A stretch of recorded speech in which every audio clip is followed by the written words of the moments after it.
anything like me, you like learning anatomy through sports injuries. So this is episode 5, learning anatomy through sports injuries. I see all of your recommendations. I will get to them.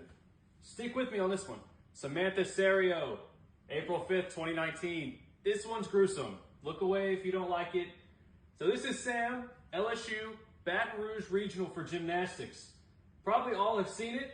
She goes, takes off, and her knees explode. Both knees explode.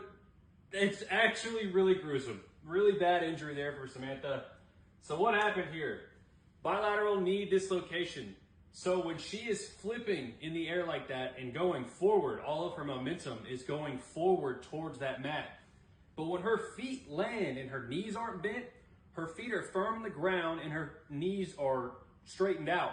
So all of her momentum of her upper body above her knees is going forward and her feet are stuck on the ground. So her tibia can't go forward and follow the rest of her body. So the rest of her body goes forward, her knees dislocate posteriorly, and a lot happens here. It's a very bad injury. It's dangerous because there is something called the popliteal fossa right behind your knee.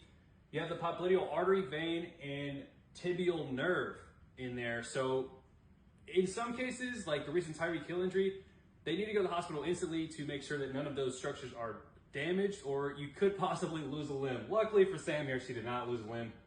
She did blow out most of her ligaments in her knees. The right knee blew out, ACL, MCL, PCL, LCL, the whole thing was gone. But the left, she actually only blew out the PCL, which makes sense because it checks posterior translation, and the knees definitely went posterior and dislocated the way that we saw.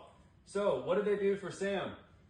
She had a surgery. It turned out to be a relatively easy surgery. The surgeon said it was supposed to be about 6 hours, turned out to be 3 because all the tears were absolutely clean off the bone, which is apparently easier to fix.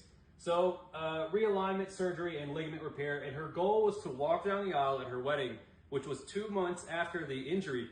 Normally with an injury like this, that's unheard of. However, Sam went through a lot of PT to strengthen her quads, hamstrings, and her calves. Using some immobilization braces, she actually was able to walk down the aisle 2 months after this injury. Her graduation was a little bit before and she used crutches, but at her wedding, she did walk down the aisle with her husband. And she's actually an aerospace engineer, so she's doing pretty well today. So that's Samantha Serio.